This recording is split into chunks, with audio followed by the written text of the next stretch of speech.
మనం ఎంత గొప్పోళ్ళం అంటే మనుషుల మధ్యనే కాదు, పాపం అభం శుభం తెలియని గిన్నెలకి కూడా క్యాస్ట్ డిఫరెన్సెస్ లాగా ఇది వెజ్ గిన్నె, అది నాన్ వెజ్ కళాయి, ఇది వెజ్ స్పూను, అది నాన్ వెజ్ కుక్కర్ అని డిఫరెన్సెస్ మెయింటైన్ చేస్తున్నాం. మనుషులం మనం, స్పందించగలం.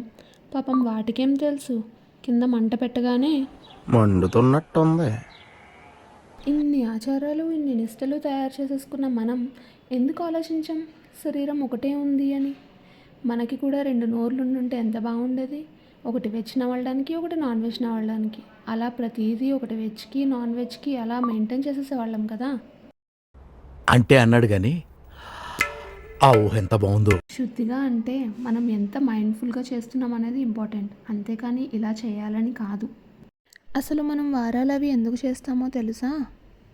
మనం వెజ్ తిన్నప్పుడు ఒకలాగా, నాన్ వెజ్ తిన్నప్పుడు ఒకలాగా మన మైండ్లో ఉన్న థాట్స్ ఫ్లక్చువేట్ అవుతాయి. సో అవి బ్యాలెన్స్ చేయడం కోసమే మనకి ఈ పూజలు, వ్రతాలు ఇవన్నీ మన పెద్దవాళ్ళు తీసుకొచ్చారు. కానీ దానిని మనం ఇలా సింపుల్గా మార్చేసుకున్నాం. ఏం చెప్పావురా? ఇందులో నీకేం అర్థమైందిరా? అర్థం కాకే ఏం చెప్పావురా అని అడిగాను.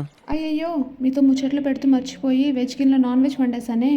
మీరు మాత్రం మర్చిపోకుండా like, share, comment and don't forget to subscribe. Thank you for watching.